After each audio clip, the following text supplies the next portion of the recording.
And we're finally live. Let's go Nonepub. Super excited about Nonepub, guys. Um, it's January. It's the end of January, so it's time for another convention. All of the Unpub and none of the physical contact. And Zoe's here. Yay, Zoe! Um, so we've kind of combined the Game Jam kickoff panel and the welcome panel into one panel. And so what we're going to do is I'm going to ramble about Unpub for the next, 30, 40 minutes, ramble about Unpub, talk about that. And we're also going to run the game jam. We're going to start the game jam. We will finish the game jam. We'll have a recap panel on Sunday. And that panel is going to be for people who are able to join, spend some time on a game, and want to talk through what they've done and what they've gotten up to in that game and with the prompts that we had. Uh, Zoe, it's the Nonepub Game Jam veteran, so I'm really hoping to see what you have for that. But first, we want to talk about Unpub and Nonepub. Um, had some exciting news come out earlier this month. We have brought the tabletop mentorship program in house. I'm really excited about that. I think the tabletop mentorship program is a great program. I think a lot of people have gotten a lot of growth out of it. And unfortunately, it became kind of too much for a two-person show. And we're suckers at Unpub for helping others. We are all about building that community, and so we're excited to bring the tabletop mentorship program in house and see what we can do to help it grow and help it maintain and be what it needs to be for the community. We'll have a panel about that coming up on Sunday. Mike and Grace will be on that panel, just kind of talking through the processes, giving some more updates about that. Since we made that announcement, we've had a whole lot of people that have asked for updates, asked for information, and we're going to share some of that on Sunday. We'll also give some next steps, because the application process will come out for that soon. Getting really excited about that. We also have Unpub coming up in March. Unpub is less than 8 weeks away. We're at a new venue this year. Unfortunately, Rip Horses, No More Horse Hotel. They ceased operations, so we had to find a new location. So things are going to be a little different this year. We're on 2 different floors. We still own the ballroom. It still won't close. We're a little closer to Baltimore in that we're in Towson, Maryland this year. But the 14th through the 17th of March, we will be in Towson for Nonepub. We've got 2 special guests this year. We've got Senfung Lim and Erica Bayoris. Sen has actually got a panel later this week. I'll talk through all the panels that we've got coming up this weekend, kind of run through those for you. So they're our special guests. They're the co-hosts of Ludology right now. We're really excited to have them come to Baltimore and experience Unpub as our special guests, and they'll share the community with all of you. So yay, Unpub. If you go to unpub.net, you'll see information about Unpub. I believe there are still a few tables left for the regular playtesting spots, but if there isn't, please come anyway. There's plenty of open playtesting. There's plenty of community building, networking and meeting people and running playtests late at night. Those are all just as important as the playtesting that might happen during the block, and some people actually prefer that more. I'm looking at my hair on camera, and it's crazy. It's getting super long. I can't wait to get this 10-inch ponytail. You can't see where the hair ends and the beard starts, or vice versa. It's crazy. So yeah. Hi Kiva. Kiva's going to be at Unpub. I'm excited for that. Zoe's going to be at Unpub. I'm excited for that. I hope you are too. The following week, right after Unpub, we'll be at PAX East in Boston. They've actually given us 13 tables this year at PAX East. So that's super awesome. Normally we have about 8 to 10. We've got 13 this year. A lot of people have been asking when those signups are happening. Those signups will be coming out in the next week or so. We'll have that information out there for people to sign up for those tables, be able to jump on that. We might also still be looking for some volunteers to help with that event. Inside joke, we're looking for a couple Jeffs. Right now, two of our volunteers are named Jeff, so we're pretty sure everybody has to be named Jeff, at least just for the show. So, we'll reach out to us if you're interested in helping. We love having help for shows. Everybody asks how they can get involved, and really it just comes by asking. And that's why I'm here. That's why everybody else is here, because they asked or somebody asked. And so, we thank all of them for that. We've got Origins will be in June. We'll be back at Origins. We are going to run the speed pitch at Origins again, like we have in the past. We're going to run the game jam like we have in the past. We're trying to run Feedback Frenzy. We don't have, we don't have that finalized yet, but we've run Feedback Frenzy at BGGCon last year and at PAX Unplugged, and they went over pretty well. So we're hoping to run those at Origins, and if we do get the opportunity to run them at Origins, we're going to do so. So those are some of the things that are coming up for Unpub, and then obviously we'll be next year at BGGCon, and we'll be at PAX Unplugged as well again. We're going to run the Pro-Am Game Jam. Was awesome. I want to thank the designers who stepped up, our pros who stepped up and offered to help with that. We had Clarence and Jay and Fortessa and Jason and just, I'm going to forget people's names.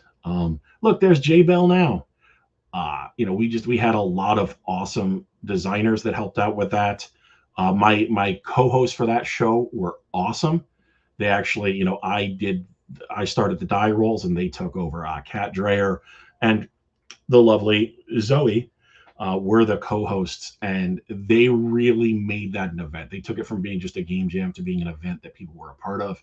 I liked where both of their brains went, and I think it was a great way to do it. So, we've got some tweaks before we do it again. We're hoping to do it soon, but the Pro-Am Game Jam will be back. Feedback Friends, we want to make one of our events that we do at a lot of shows. And no, thank you. Thank you, because it only works because you say yes. That's the only reason it works. And so we're excited to have those events again. We had some wrinkles and some secrets in Feedback Frenzy. We had some wrinkles that happened in the game jam, and we're going to continue those. So we're really excited about all of that stuff. But yeah, so that's really what's going on with Unpub. We've got a great group of leadership that are just, killing it, because, we're all working towards that same goal of building better board games together. It's been the tagline forever. It's on our signs, and it doesn't work without each of you showing up and doing what you do. Every time somebody asks or says thank you to me, I just tell them it doesn't work if you don't show up. Because if you don't show up, it's just me in a pink shirt sitting in a room by myself. And I don't do well in a room by myself. So I appreciate all of you. I appreciate everybody who's come to an Unpub event, everybody who's participated, everybody who's play tested. I've got great stories of just the way the communities come together, and I know that many of you have been impacted by that. So that's awesome. The other thing we're here for is the game jam. And anytime somebody asks me about the game jam and what is the Unpub game jam, I've almost got a script where I tell them that it starts with me stretching 3 die rolls into 10 minutes of content. And it really does, because it's audience participation at the end of the day. That's the ultimate goal for what Unpub does and for what the game jam is. It's a way to get people to think in ways they might not have otherwise. It's a way to get people to, be creative or get over some hurdles that might be in their own head by giving them some training wheels and a boost. Our goal at the end of this weekend or any of our game jams is not to have a finished product. Our goal of Unpub is not necessarily to have a finished product. It's nice to have all that, but we talk about building, and we talk about together, and we talk about better. That's what we're here doing. We're trying to be better. We're trying to, take that extra step. The goal of the game jam is to do the game jam. Who knew? Who knew? So if you're here participating, you've won. And if you come find me at a future event and tell me you won the Nonepub 24 game jam, maybe I'll have a prize for you, which of course means I need to go out and find some prizes now. So I'm going to have to hit up Goodwill for that. Exactly, J Bell, do the thing.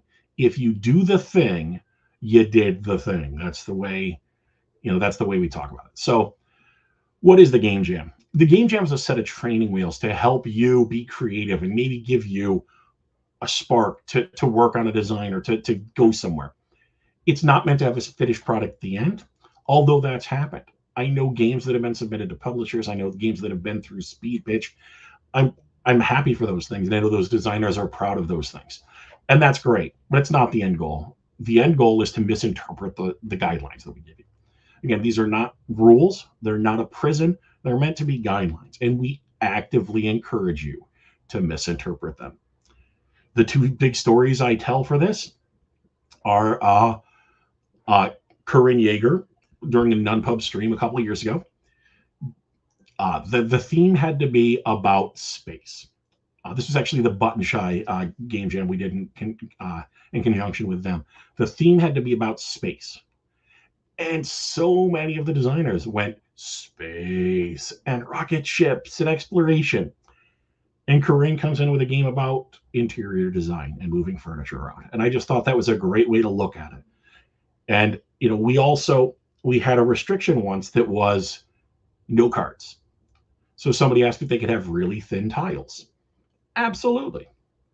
Somebody asked if they could have a hand of those really thin tiles. Absolutely.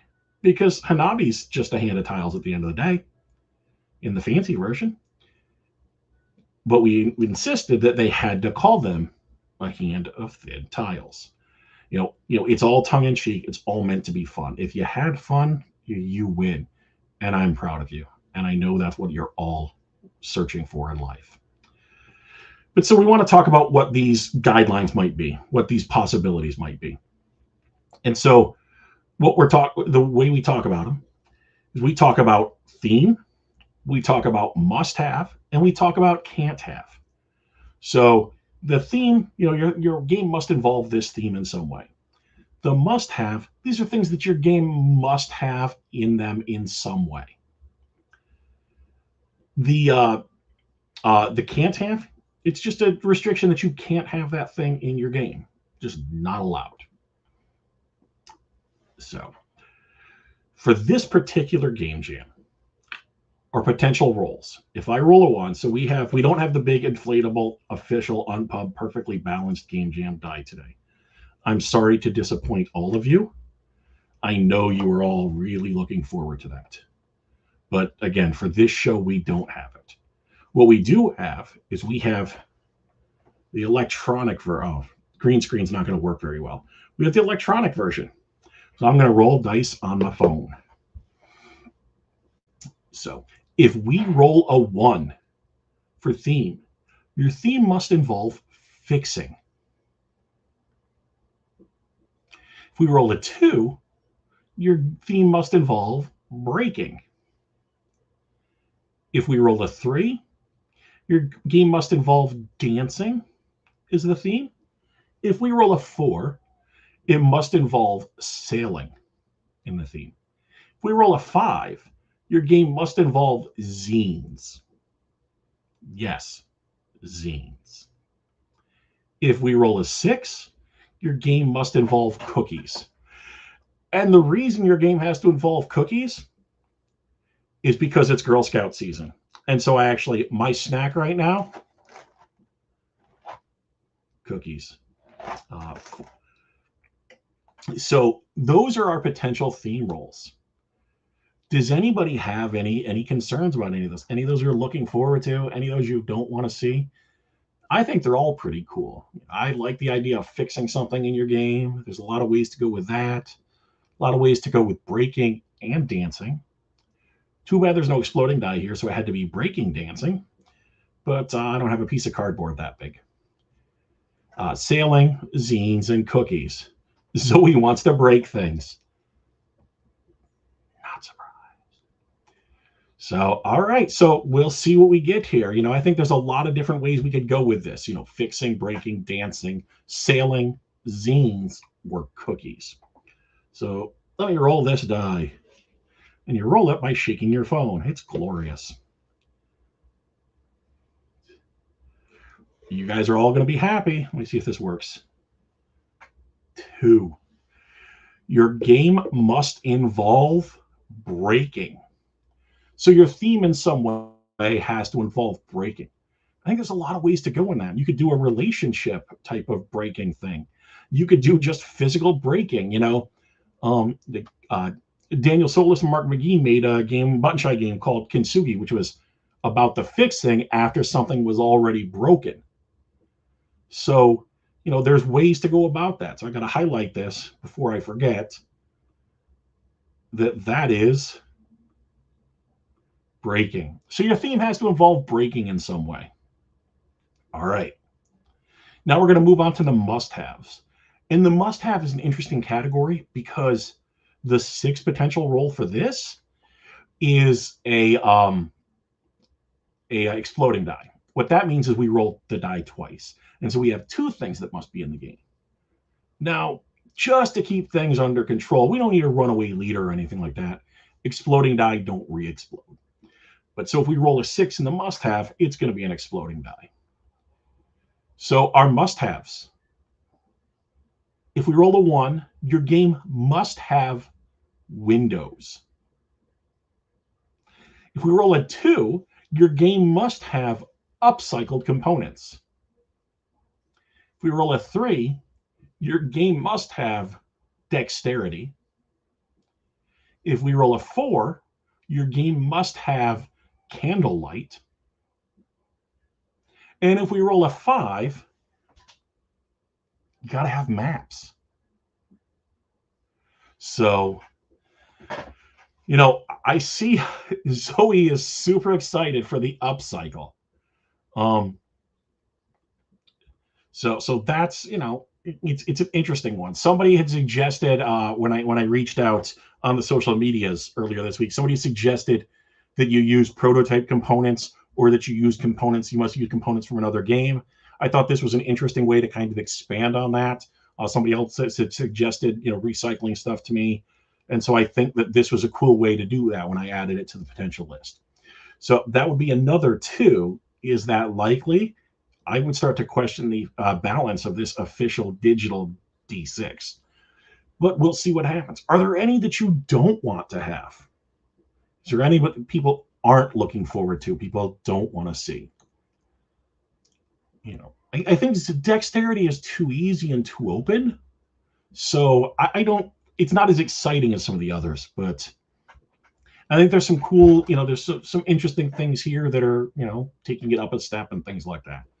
So let me go ahead and roll this die.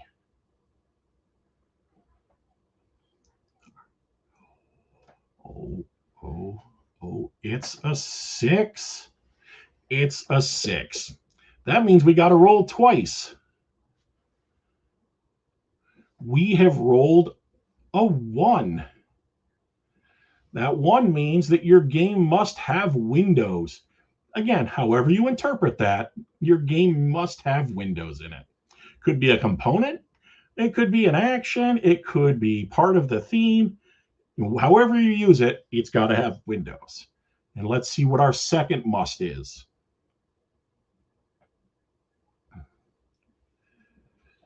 So we got 4. Your game must have candlelight. Those 2 could actually go together somehow. I see, a candle in the window, I'm thinking Christmas time or something. So again, your theme's got to involve breaking in some way. Your game must have windows and candlelight. Now, yes, it does. Yes, it does. A game about windows and candlelight windows and breaking does write itself. But it's what you do with it. Is it going to be exciting? Is it going to be fun? That's what we're here for. That's what this is all about. So now we got to figure out what we can't have in our game. So these are things you cannot have. These are just a restriction to throw on it, just like everything else. But like I've said before, we actively encourage you to misinterpret these guidelines. So if we roll a 1, your game can't have ownership. If we roll a 2, your game can't have dexterity. Yes, I put dexterity in both the must and the can't, hoping that it would come up in both by the random die rolls, and when you had to have dexterity, but you couldn't have dexterity. But that's just me trying to mess with the system. I find that entertaining. If we roll a 3, your game can't have scorekeeping. If we roll a 4, your game can't have animals.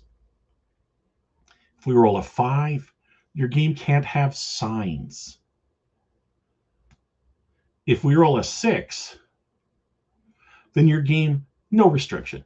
We don't want to put too much on people. We want to give you an opportunity, again, to feel creative. So that's what we're trying to do here. By having no restriction there, it's giving you that opportunity and that chance. So again, 1, no ownership. 2, no dexterity. 3, no scorekeeping. 4, no animals. 5, no signs. So this flying deer game, you better hope that we don't roll a 4, Jay. All right? But we're going to find out together. And a 1, and a 2, and a 3. We have a 2. That means no dexterity, everybody. No dexterity. So our final restrictions for this game are: it must involve breaking as part of the theme. You must have windows and candlelight in the game. And you can't have dexterity. Oh yeah, ownership's going to stay in the draw list until it rolls eventually. We might see it at Unpub. We might see it at PAX East. We might see it at Origins. But I think ownership is kind of a cool one that works outside of co-op. It may lend itself to a co-op game, but I think it's a kind of a cool idea that I'd like to see happen in one of these games sometime. So we're all looking forward to seeing what you've all come up with and kind of what you've got. So I'm actually going to post, as we've done in the past. We have a we actually have a form that you can fill out with your idea, so that come Sunday we are able to when we go through, if you want to submit your game, we'll talk through it Sunday during the panel. That actually asks if you're interested in being on the panel as well, because it's easier for you to talk about it sometimes than it is for us to interpret and talk through it, and we love hearing your excitement. I mean, I think that's how we suck Zoe in, because for one of these it said yes and it keeps coming back, and I love Zoe for that. But so that panel is going to be Sunday, and that's going to be at 5:30. I'm hosting that, but I need a co-host. So hopefully somebody who's been prompted by this is willing to join the panel and just talk through what they've come up with and talk through their stuff. So that panel will be at 5:30 right here on Twitch. But want to take a minute to talk through some of the other panels we've got going on. So after this, we've got a panel called Lessons Learned. It's going to be it's experienced designers talking about lessons they've learned, the good, the bad, and the ugly. Tomorrow, we've got a panel on getting the most out of playtesting. How you can get the most out of your experience. Getting feedback and things like that, and how to some tips and tricks there. We're gonna have a panel on iteration, where people talk about playtesting, but what happens kind of in the between, and giving tips and tricks on how to iterate. We've got a panel on UX and layout, talking about the interface of your things, the graphic design, and how those can be elements of success in your game. Got a panel on how to take notes, just the process of taking notes and how they do it and the successes they've had, some of the things that those designers have learned. We've got a panel on virtual playtesting. So that'll be play testing for inline through TTS, Tabletopia, Screentop, Roll20, all those things. Through the pandemic, people got used to using those, and they're going to be here to stay. It allows for a lot of different people to play test your thing in a different way. So some tips and tricks for that. And then tomorrow night, our signature event, Feedback Frenzy, our non-infringing Shark Tank-like product. We'll all get together. We'll have some panelists. We have some designers that are going to show off their game in front of you as a virtual audience for fun and maybe profit. But really, it's a chance to see how people pitch their game, listen to them, get feedback from those industry insiders and professionals, kind of go through that. Then we get to Sunday. And Sunday, we've got the breakfast gathering. So the Scoons are going to be making breakfast again this year. I don't know what's on the menu, but it's just going to be a chance to chat and eat breakfast. I'll be having my French toast sundae. Maybe they'll have pancakes. Maybe we'll get a quiche out of them. I don't know. I haven't really talked to Scoon about what his plans are. Then we've got a panel on narrative design and how tabletop games can benefit from it. How the narrative is always there, and some of the processes that those writers have in adding that narrative to their game. We've got some how you might playtest RPGs differently than a normal tabletop card or board game. And kind of tips and tricks on that. We got a panel on how to prep for pitches. And I think that's really important. Getting practice on that, tips on what to do, things that they found work for them, best practices, and all that fun. We've got a panel on crowdfunding with some crowdfunding experts that have done a lot of work in that space, giving you feedback on how to plan out your crowdfunding adventure when you might be ready for that. Then we've got, like we said, 5:30 game jam feedback and recapping that. Then we've got the tabletop mentorship info. So I think it's a really exciting weekend. It's a little low key, but that's what we're here for. It's all of the Unpub, which is in my mind still low key. It's hanging out, it's doing the thing. And so, we're excited to have you here, and we want to thank you all for being here. But as a reminder for the game jam, we've got the game must have for its theme breaking. It cannot have dexterity, but it must have both windows and candlelight. I hope you all enjoy going through this process. Thank you for being here. And if you need to reach out to me, you can find me as Some Fat Kid almost everywhere. That's SUM Fat Kid. If you're at a convention, just look for the fat guy in the pink shirt. If you need to call me, nobody's told me that 1-800-BEN doesn't work, so I'm going to keep using that. But hope you all have a great night. Hope you have a great weekend. And I look forward to seeing some of you in Baltimore and beyond. Be safe.